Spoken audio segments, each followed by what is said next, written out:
Olá, nesse vídeo nós vamos falar sobre os tipos de impulsividade que podem acontecer no período de hipomania. No final, a gente vai explicar como diferenciar quando é sintoma de hipomania e quando é da personalidade da pessoa. Então fica até o final para você entender isso também, porque vai ser um bônus que eu vou dar para vocês. Meu nome é Matheus Antunes, eu sou médico psiquiatra e eu estou fazendo uma série de vídeos sobre a hipomania, então inscreve no canal para não perder nenhum vídeo sobre isso. O aumento de impulsividade na hipomania não é tão grave quanto é no episódio de mania.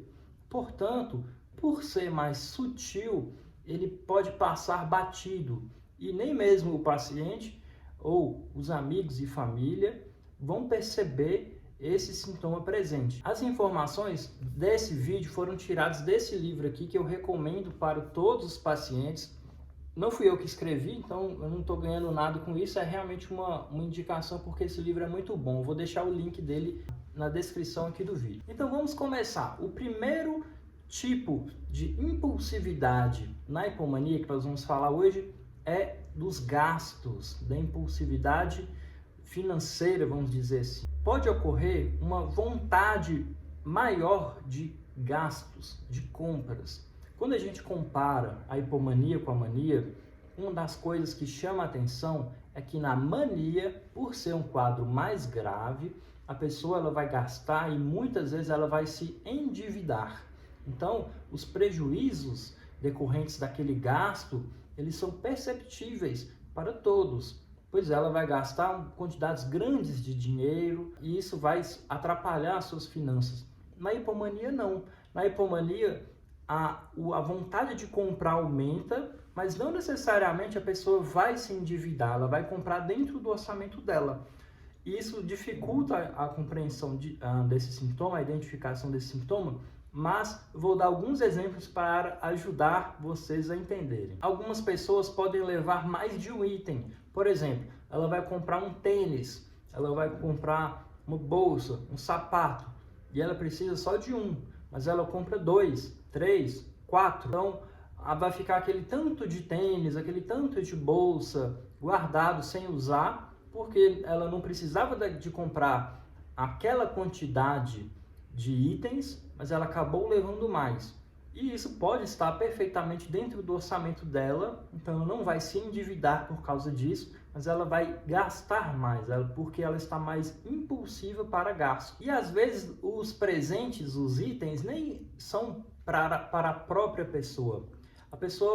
O paciente pode ficar mais solto, vamos dizer assim, mais mão aberta e quer presentear os outros. Então compra um tanto de presente para as pessoas que nem precisa, nem é um aniversário, por exemplo, né? Ela compra porque ela quis, porque ela estava querendo gastar. E às vezes pode acontecer também, eu quero que você deixe aqui no comentário se já aconteceu com você.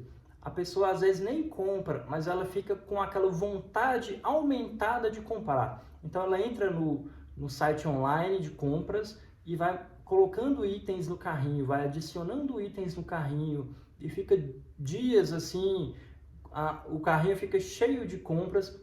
Às vezes ela não conclui a compra, mas ela fica sempre com aquela vontade de comprar e de gastar. Às vezes é difícil identificar esse período de aumento de impulsividade para compras, porque de algum modo, né, pode parecer uma questão normal. Só que quando a gente compara com o basal da pessoa, ou seja, ela nunca foi assim, ela sempre foi controlada, ela nunca gastou demais, ela sempre teve uma planilha, um rigor com seu dinheiro. E de repente ela entra numa fase que ela gasta, ela compra, ela presenteia, ela quer gastar. Isso tem que chamar a atenção, principalmente se a gente já sabe que a pessoa tem esse diagnóstico de transtorno bipolar. Então, é uma coisa para a gente ficar atento. E o paciente, às vezes, ele vai justificar isso, dizendo que ele está numa fase boa da vida, que ele está realmente ganhando bem e ele pode gastar e ele quer gastar. Então, essa diferenciação pode ser difícil, mas é uma coisa que tem que ficar atento se você já tem esse diagnóstico. O segundo tipo de aumento de impulsividade no transtorno bipolar é para drogas, né, para substâncias psicoativas. E podem ser drogas lícitas ou ilícitas. Então, pessoas vão ter mais vontade de experimentar drogas, né? Maconha ou outras drogas. Ou elas vão querer usar mais, e se ela já usa, ela vai aumentar a quantidade, né, a frequência do tanto que ela usa. Pode ser também para bebida alcoólica. Então a pessoa começa a beber mais, ela sente vontade de beber mais, ou ela aumenta a frequência do consumo de bebida alcoólica. Então ela passa a beber todo dia, ou vários dias por semana, ou se ela fuma, um exemplo, ela fuma 10 cigarros por dia, ela passa a fumar 20, 15, ela aumenta a quantidade de cigarros que ela fuma, então ela fuma de forma assim, impulsiva, né? Um atrás do outro, e se a pessoa não tem esse padrão e de repente ela muda e começa a aumentar o padrão de consumo dessas substâncias, isso pode ser um aumento de impulsividade da hipomania. Novamente, quando a gente compara com a mania, não causa grandes prejuízos. A pessoa não vai perder o emprego porque ela passou a beber um pouco mais ou beber mais todo dia, como é na mania, né? Na mania, o paciente ele bebe, se for o exemplo do álcool, ele vai beber muito, a ponto de prejudicar no trabalho, ele pode ser demitido por causa disso. Na hipomania, não. Na hipomania, geralmente, é mais sutil e não causa tantos prejuízos. É como se a pessoa perdesse o freio que segura aquela vontade de beber, de fumar, de experimentar alguma droga, e ela perde um pouco a noção de que isso está exagerado. Terceiro tipo de aumento de impulsividade na hipomania é a impulsividade sexual. Como é que é isso? A gente tem muitas vezes um imaginário que todo bipolar ele é hipersexualizado, e não é assim que funciona. A hipersexualidade, vamos colocar desse jeito, ela é um tipo de aumento de impulsividade que ocorre dentro desses quadros de ativação, da mania, da hipomania. Então, nem todo mundo vai ter esse tipo específico de aumento de impulsividade. Mas quando ela ocorre, como que é? O paciente pode começar a ficar mais sedutor, mais sensual do que o normal, porque na hipomania os sintomas são mais brandos. Na mania, fazendo o comparativo, a pessoa pode ficar fora de si, né? Completamente hipersexualizada e fazer coisas que ela jamais faria e colocar o casamento em risco, enfim, cometer traições, coisas escancaradas à luz do dia que todo mundo vai perceber, porque a pessoa ela não consegue filtrar isso. Na hipomania não.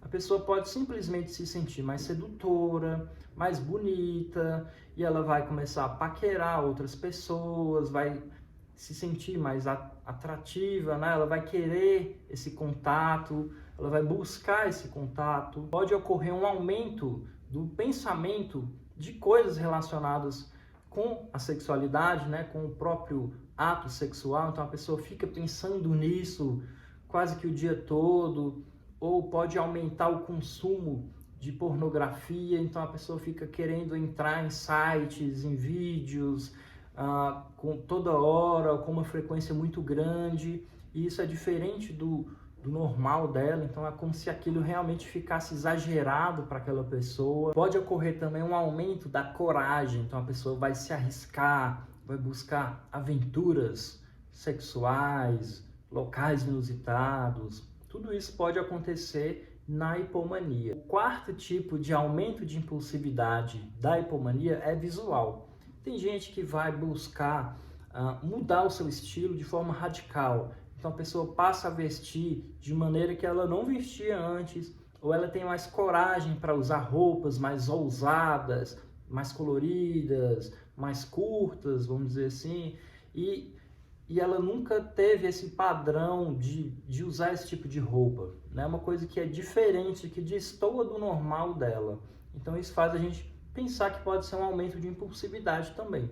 Pode acontecer também relacionado o cabelo, então a pessoa faz cortes de cabelo mais radicais, vamos dizer assim, mudanças radicais no cabelo, corta muito curto, muda a cor, sempre de forma muito impulsiva, sem pensar muito. Ela acorda um belo dia e quer mudar tudo e vai e faz.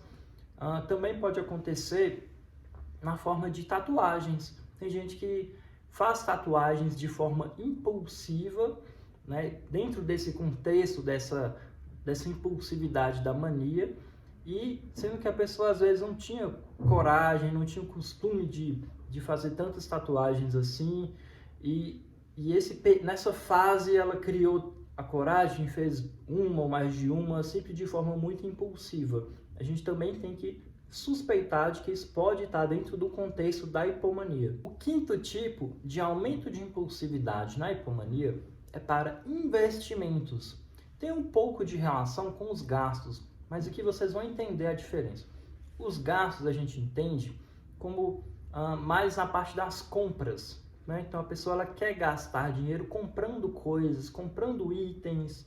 Aqui na parte dos investimentos é realmente a pessoa ela ficar com um excesso de confiança de que determinado investimento vai dar certo, vai ser bom, e ela muitas vezes tende a pensar que ela é a dona da verdade. Então, mesmo que outras pessoas aconselhem que aquilo é muito arriscado, ou que aquilo pode dar errado, ou que, né, a pessoa fala, não faz isso, porque não vai dar certo. O paciente em hipomania, ele tem a crença de que ele está certo e ignora os conselhos dos familiares, dos amigos, e realmente investe e arrisca muito por causa disso.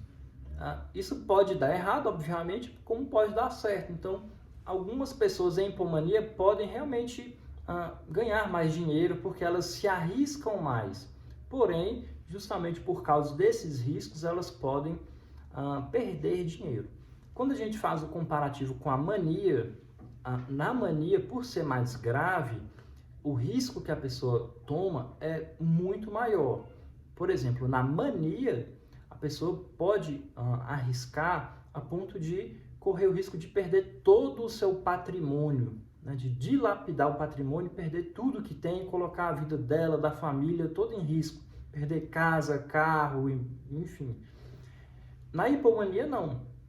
Às vezes a pessoa faz um investimento, mas com valores menores, mas ela fica realmente mais confiante de que aquilo vai dar certo. Ela pode perder aquele dinheiro, mas ela não vai perder todo o seu patrimônio. O sexto tipo de aumento de impulsividade na hipomania é para jogos. E pode ser tanto jogos de videogame, computador, nos quais a pessoa fica horas jogando, imerso naquele jogo, fixado naquele jogo, como também pode ser para jogos de azar. Hoje em dia, né, a gente vê muito no consultório a questão das apostas, né, apostas esportivas, tem sido um problema muito grande. Então a pessoa entra em hipomania, ela fica mais confiante, ela começa a apostar muito, começa a perder dinheiro, mas aquilo é um impulso e ela não consegue parar de jogar, ela tem dificuldade de parar de apostar. Então, quando é jogo mesmo, de videogame, computador, a pessoa pode ficar muito tempo jogando, meio que fixado naquilo. Tem alguns jogos que a pessoa pode comprar itens dentro do jogo, então ela começa a, inclusive, gastar dentro do jogo, né, de forma excessiva. E quando é apostas, ela vai apostar mais, ela vai arriscar mais, seja para apostas esportivas, seja para jogos de Mega Sena, por exemplo, né? Aquelas apostas de lotérica. Então a pessoa começa a gastar muito dinheiro com aquilo. Então isso a gente tem que ficar atento, porque pode ser um sinal de um aumento de impulsividade para jogos dentro da hipomania. O sétimo tipo de aumento de impulsividade na hipomania é no trânsito. Como é que é isso? Eu vou explicar. A pessoa começa a ficar mais apressada e isso causa uma certa irritabilidade na pessoa. Então ela quer correr demais, ela quer ser mais rápido do que todo mundo, ela começa a ficar irritada quando ela é ultrapassada, ela começa a buzinar demais, a xingar dentro do carro, né, as outras pessoas, a ficar mais imprudente. Ela pode começar a fechar carros, motos, para ficar sempre na frente. Quando o semáforo, né, ele fica verde, ele abre, a pessoa arranca de forma muito rápida, muito abrupta, querendo sempre ficar na frente de todo mundo, numa certa competição com os outros carros. Então esse sinal de uma direção mais irresponsável, principalmente se isso não era do padrão da pessoa, então ela fica assim, ela fica uma fase que ela fica desse jeito, faz a gente pensar que isso pode ser um sinal da hipomania. E aqui eu deixo uma observação que, geralmente, quando vem com essa irritabilidade excessiva, essa vontade de discutir, de brigar, a gente tem que pensar na hipomania mista, que eu vou gravar um outro vídeo falando sobre ela. Mas fique atento à hipomania mista quando esses sintomas de impulsividade vêm junto de uma raiva, de uma irritabilidade excessiva. O 8º tipo de aumento de impulsividade na hipomania é para escrever. Então tem gente que começa realmente a escrever cartas, livros, ou então fica com uma vontade maior de mandar, que a gente chama na internet dos textões, né? Então ela, no Instagram, por exemplo, ela comenta fotos, textos longos, né? Entra em discussões em redes sociais, ou no WhatsApp, por exemplo, né? Onde ela pode conversar com as pessoas, ela manda textos longos, ou manda muitas mensagens e enche a conversa com muitas mensagens, porque é um reflexo de um aumento de pensamento, de uma mente que pensa muita coisa ao mesmo tempo, ou pensa muito rápido, e isso vem na forma de impulsividade, ela querendo realmente acompanhar ali nas mensagens. Então, quando a pessoa começa a escrever demais, mandar muita mensagem, comentar textos longos, entrar nessas discussões, a gente tem que pensar que isso pode ser um sintoma de hipomania e, novamente, principalmente quando isso não é do normal da pessoa. Ela entra nessa fase que ela fica mais impulsiva e buscando esse tipo de coisa. O 9º tipo de aumento de impulsividade, esse é menos comum, gente, mas eu coloquei porque às vezes pode acontecer e é uma coisa que pouco se fala aqui na internet. É um aumento de impulsividade para mentiras. Então a pessoa pode ficar com uma vontade maior de contar histórias que nem sempre são reais. Geralmente são histórias grandiosas, né? Que ele se dá bem em tudo, que ele é melhor em tudo. E isso às vezes acontece porque a pessoa ela fica com um excesso de confiança de que ela consegue, de que ela é capaz de manipular as pessoas. Então ela acha que ela é esperta demais, ela é mais esperta do que todos, e se ela for contando mentiras e tentando enganar os outros, que vai dar tudo certo. Então esse aumento de mentiras, né, pode acontecer na hipomania, é mais raro, mas eu deixo aqui para vocês saberem e ficarem mais atentos a esse sintoma também. E no 10º item, não vai ser um tipo de impulsividade, mas vai ser o bônus, que é como a gente diferencia os sintomas da hipomania dos sintomas de uma personalidade disfuncional. Vejam bem, a nossa personalidade, ela é estável ao longo da nossa vida, né? Relativamente estável ao longo da nossa vida. Então, o nosso jeito de ser, ele vai se manter. Se os sintomas, eles se mantêm ao longo de toda a vida da pessoa, a gente pode pensar que talvez seja da personalidade dela. Se os sintomas vêm em fases, em períodos que eles se afloram e depois melhoram, e se afloram de novo e depois melhoram, essas fases sugerem mais que são do transtorno bipolar. Outra coisa importante, no transtorno bipolar, o sintoma nunca vem isolado, ele faz parte de um quadro, e esse quadro de um todo, ele vem acompanhado de outros tipos de sintoma. Então, o aumento de impulsividade, ele é um tipo de sintoma da bipolaridade. E quando a pessoa entra em hipomania, ela tem o aumento de impulsividade, e mais vários outros sintomas juntos para a gente fechar o quadro de hipomania. Então, um sintoma isolado não fecha diagnóstico. Isso é um outro ponto que a gente tem que prestar atenção. Pode acontecer também de a hipomania durar muito tempo, né? A gente falou em fases, mas às vezes a hipomania dura meses, anos. E isso pode também se confundir com a personalidade. Aí, nesse caso, realmente precisa de uma avaliação de um psiquiatra com experiência, né, em transtorno bipolar para poder identificar. E você gostou desse vídeo? Deixa o joinha para eu saber. E se você tem alguma dúvida, deixa nos comentários para a gente responder e ajudar o máximo de pessoas possíveis. Um abraço e até o próximo vídeo.